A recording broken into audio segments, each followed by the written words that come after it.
Hi friends, Amit Ahuja and एक नया video के साथ। और सॉरी थोड़ा सा गैप रह गया, बट अनफॉर्चुनेटली यू नो जो भी है। सो बेसिकली जो हम पहले भी चेक कर रहे थे, तो लास्ट वीडियो में we had covered part two में हम लोगों ने समझा sensors and everything. I hope आपको pull up pull down circuits वगैरह जो भी है वो अगर आपको नहीं समझ में आया तो you can refer to the video. और जो रीजन है कि और आज जो हम करेंगे it is going to be part three of the video, और ये आगे भी जाएगा क्योंकि मैं ये देखा कि ये वीडियो जो है हमारे बहुत ज्यादा लंबे हो रहे हैं। So I want to keep the video very very short, और इस तरीके से आप लोगों को भी बोरियत नहीं होगी, बिकॉज ये लंबे लंबे लेक्चर्स मैं खुद देख के so let's will keep it short, बिल्कुल छोटा रखेंगे। एंड बेसिकली मेरे को आपको बताने की जरूरत नहीं है कि ओबीडी स्टैंडर्ड्स क्या हैं। It's back to the basics. OBD 1 इसलिए आया था कि एमिशंस के लिए, ओबीडी 2 और एमिशंस के लिए उसको कैटेगराइज करने के लिए। उसके बाद ईओबीडी आया, वो यूरोपियन स्टैंडर्ड्स है, वो थोड़ा सा हम बात कर लेंगे कि वो क्या है। हम लोगों को इंडिया में जितने भी गाड़ियां हमने स्कैन करनी है वो ओबीडी 2 में नहीं करनी, वो अमेरिकन स्टैंडर्ड्स हैं। एंड वो मैं बता दूंगा, हमारे को ईओबीडी में करनी है, ईओबीडी 2 में। एंड बेसिकली उसके बाद जब हमारे ये ओबीडी 2 स्टैंडर्ड्स आए, एमिशन रिलेटेड थे कि पोल्यूशन कितनी हो रही है, तो हमारा यूरो 1 2 3 4 5 6 7, अब 7 की तरफ वो चले गए हैं हम लोग अभी। BS 1 2 3 4, और फिर हमने गैप लिया, जो कि हमारे लिए लिटरली जो जानकार हैं ऑटोमोटिव इंडस्ट्रीज के लिए में वो जानते हैं कि हम लोगों ने कितना घातक स्टेप लिया। अगर हम यूरो 5 ले आते, जो कि हमारी सरकार ने अपनी फॉर ब्रेन फेड के कारण क्यों नहीं लाए, बट स्ट्रेट अवे हम लोग यूरो 6 में आए। और मोर सो हमारे लिए दिक्कत ये हो गई कि जब यूरो 6 हमारे यहाँ लॉन्च हुआ तो हम लॉकडाउन में थे। सो प्रैक्टिकली बहुत ही कम लोगों को मालूम है कि क्या उसमें आया है क्या नहीं आया है। अब जो है we are going to start covering it up step by step कि आप लोगों को, हमारे लोगों का जो डायग्नोस्टिक प्रोसीजर था पहले क्या था और अब हमारे लिए क्या होना चाहिए। So let us start. और ये मैंने व्हाइट बोर्ड पे कुछ की नोट्स डाले हुए हैं, तो and to keep this video very very short, let's do it. और उसके बाद वी विल कवर, हम लोग सेंसर्स वगैरह के बारे में कवर करेंगे क्या है। बेसिकली क्या है कि ओबीडी 1 जैसे मैंने बताया ये अमेरिकन स्टैंडर्ड्स है, ओके। और अगर आप इसमें दिक्कत यह है कि इसमें जो भी थ्रेशोल्ड है, लेट्स से कि थ्रेशोल्ड 100% है कोई भी चीज का, तो इसमें 50% उन्होंने ऐड कर दिया है कि जब तक 150% नहीं आएगा तब तक चेक इंजन लाइट नहीं जलेगी, ठीक है। तो और जो ईओबीडी है ये थोड़े स्ट्रिक्टर स्टैंडर्ड्स हैं, इसमें प्रीसेट्स हैं, पहले ही प्रीसेट है। हमारे जो ECUs हैं, जो भी है ECM वगैरह, उसमें प्रीसेट स्टैंडर्ड्स हैं कि जैसे ही वो एक पर्टिकुलर पॉइंट पे एमिशन आती है, ये चेक इंजन MIL जो भी हम बोलते हैं, ये मैल फंक्शन इंडिकेटर MIL ऑन हो जाएगी। सो इसमें हमें ज्यादा जाने की जरूरत नहीं है। बेसिकली BS4 और BS6 में अगर हम कैटेगराइज देखें कि क्या डिफरेंस है, और जो हम लोगों को डायग्नोस्टिक्स में बहुत एक चीज हमारे को वी हैव टू बी बहुत हमें केयरफुल रहनी है। अब आपका जो डेटा है, आपको दो चीजों में कैटेगराइज करना है आपके BS6 में। एक आपका जो डेटा है वो ईओबीडी डेटा है, और एक आपका मैन्युफैक्चरर डेटा है, ठीक है। कभी भी ओवरलैप ना करिएगा, अदरवाइज आप लोगों को, हम लोगों को दिक्कत आ सकती है। उसका मैं रीजन ये बोल रहा हूं कि BS4 में कभी भी ऐसा कोई कंडीशन नहीं होता था कि आपकी गाड़ी स्टार्ट ना करे एमिशन के कारण। Please mark my words, emission के कारण। जब तक कि वो बिल्कुल ही सीवियर मिसफायर नहीं होते थे। उस सीवियर मिसफायर में तो पटाखे बजने, गाड़ी के टेम्परेचर इतने बढ़ जाने की वैसे ही उसने स्टार्ट नहीं होना। लेकिन ईसीएम अपनी तरफ से आपकी गाड़ी को बंद नहीं करता था।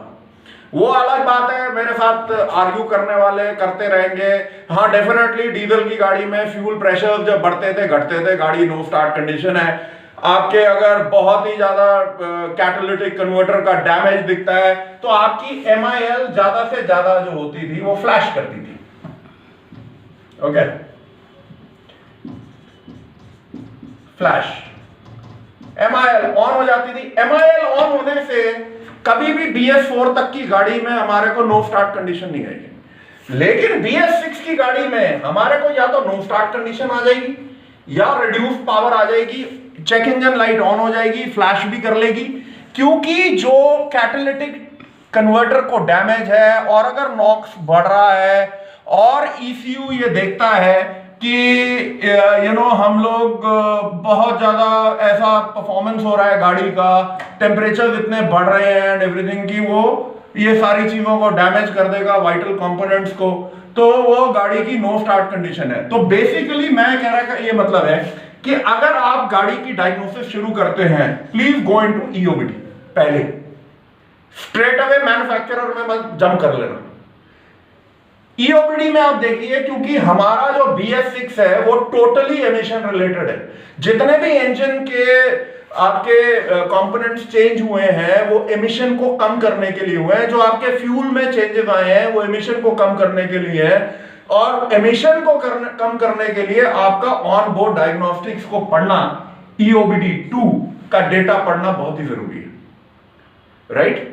उसके बाद हम मैन्युफैक्चरर साइड में जाएंगे। और दूसरा, आपको जितने भी सेंसर्स हैं उनकी कैटेगराइजेशन करो। द रीजन आई से सो इज कि हम लोगों की गाड़ी में सेंसर्स बहुत हैं और इट इज वेरी इजी कि आपका कंफ्यूजन हो जाए कि कौन सा सेंसर मैं देख रहा हूं, नो स्टार्ट कंडीशन किस कारण है। ये बेसिकली एक तरीके से आप समझिए, आप डॉक्टर हैं, डॉक्टर ने टेस्ट रिपोर्ट मांगी, आपकी ब्लड रिपोर्ट मांगी, उसने कहा कि साहब ये चीजें पैरामीटर के अंदर है और ये चीजें पैरामीटर से बाहर है, तो आप उसी भी चीज पे फोकस करोगे। लेट अस से आपको डायबिटीज है और आप जाके पैर का एक्सरे कराएं, सो डोंट डू दैट। इसमें आप कैटेगराइजेशन कैटेगरी ए में आप करो air fuel ratio. Air fuel ratio के जो सेंसर्स हैं उनको आप कैटेगराइज अलग कर लो। जैसे हमारे मैप है वो हम सेंसर्स में कवर करेंगे, माफ है, मास एयरफ्लो है, बैरो है, बूस्ट है, राइट, आपका O2 सेंसर्स है, व्हाटएवर, वो will cover it up later. But इनको आप डेटा, आप इन्हीं का डेटा देखना है। इसमें आप क्रैंक सेंसर, RPM वगैरह को अभी रीड करना मत करो। अगर आपको दिख रहा है कि इसमें ये आपके फॉल्ट्स अगर क्लियर हैं सारे, सो हम लोग अब मूव कर सकते हैं। अब हम मैन्युफैक्चरर के डेटा पे चले जाएंगे कि क्या मुसीबत है। लेकिन BS6 की गाड़ी में जब तक आपका ये डेटा विद इन पैरामीटर्स नहीं होगा, हम लोग को ट्रबल आएगा।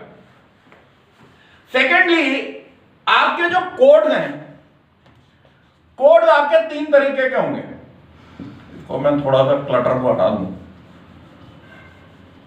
कोड जो आपके हैं, जब आप स्कैनर में OBD में करेंगे, कोड आएंगे परमानेंट,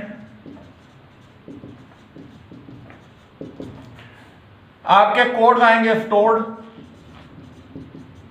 और आपके कोड आने चाहिए, आई डोंट नो अब कितने स्कैनर्स में है, क्योंकि जब मैंने बहुत साल पहले जब वो लॉन्च का वो इतना बड़ा वो रेडियो जैसा यूज करता था तो उसमें पेंडिंग कोड्स आते थे। और अब ये PS70 Pro वगैरह जो हैं यहाँ पे जो लगे हुए हैं, इसमें भी पेंडिंग कोड्स आपके आते हैं ना। स्टोर्ड कोड्स में आपके, परमानेंट कोड्स में आपके एक्टिव स्टैटिक आ जाएगा, स्टोर्ड कोड में पैसिव, एक्टिव और हिस्ट्री ये आ जाएगा। कोड्स कैसे जनरेट होते हैं क्या है, we will cover it up at a certain later stage. कि एक ड्राइव साइकिल में अगर ECM देखता है, तो मतलब छोटे में बता देता हूं, ECM देखता है कि एक फॉल्ट आया है तो वो फटाफट उसको कोड्स में डाल देता है, जिसमें वो हम स्टोर्ड डेटा में देख सकते हैं। उसके बाद वो ड्राइव साइकिल्स को वो देखता है कि क्या ये जो फॉल्ट अगर दोबारा रिपीट हुआ तो ये परमानेंट में चला जाएगा, वरना हिस्ट्री में चला जाएगा। हिस्ट्री के बाद वो या पैसिव में जाएगा, फिर हिस्ट्री में जाएगा और फिर डिलीट हो जाएगा। ये आपका जो कोड है खासकर BS6 में आपके लिए बहुत जरूरी है। पेंडिंग कोड्स आपको पूरा ये डेटा दे देंगे कि आपकी गाड़ी में अब क्या फॉल्ट आने वाला है, आ सकता है।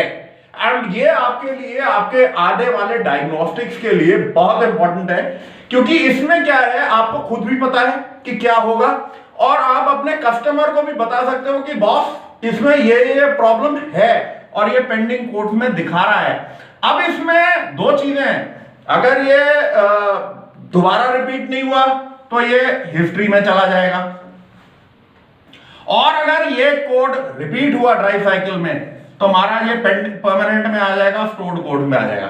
सो ये तीन चीजें आपको इस डेटा को देखना बहुत जरूरी है और इनको समझना आपको बहुत जरूरी है, राइट। अनदर थिंग, जो भी हम लोग सेंसर का डेटा देखते हैं, मैंने ये पिछली बार भी कवर किया था जब वो मैंने बताया था कि कई बार क्या होता है, सेंसर आपका डाटा बिल्कुल सही दे रहा होता है, ECM अनटपटक कर देता है, वी हैव अ प्रॉब्लम। कई बार क्या है कि आपका सेंसर का डेटा भी अजीबोगरीब है, लेकिन ECU आपको बता रहा है नो फॉल्ट कोड, और ये मैंने कई गाड़ियां देखी हैं। और इसलिए मैं कह रहा हूं कि जो भी आप सेंसर का डेटा है, जो भी आप देख रहे हैं, उस डेटा को आपको अपने मल्टीमीटर, अपने ऑसिलो, जो भी आपके पास मेजरिंग टूल है, उसमें आपको देखना है। अब ये टेस्टर के बारे में जब बात करते हैं तो मेरे को बहुत सारे क्वेश्चन आते हैं कि साहब जी बस बैड थिंग कि जी हमारे को सेंसर टेस्टर दिला दो जी।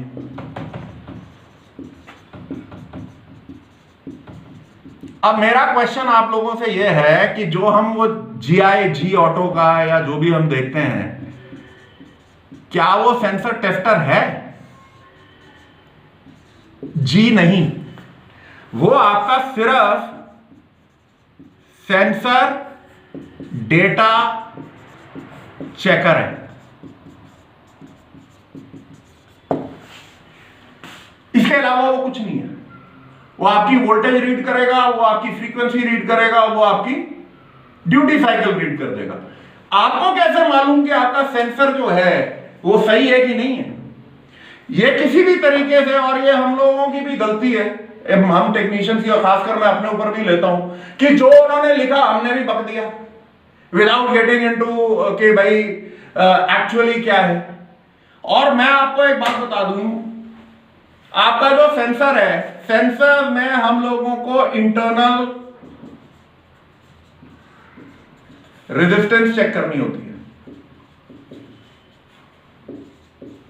एक्चुएटर्स में, कॉइल्स में हमारे को इंटरनल रेजिस्टेंस चेक करनी होती है, और वो टेबल टॉप पे होती है।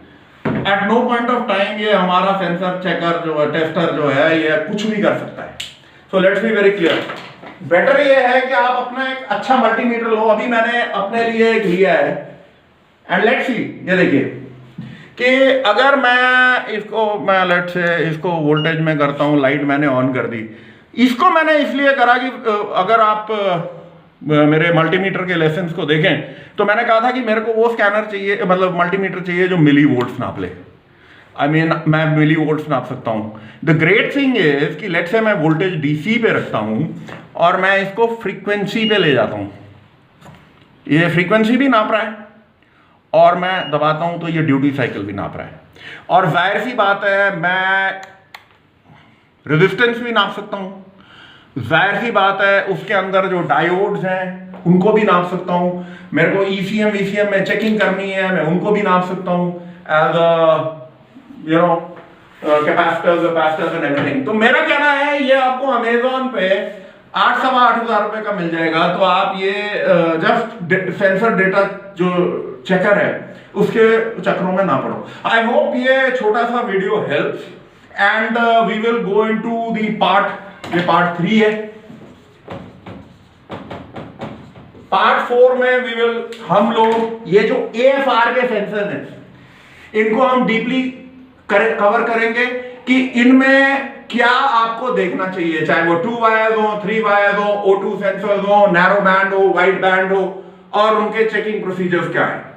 Till we meet again, take care, bye bye.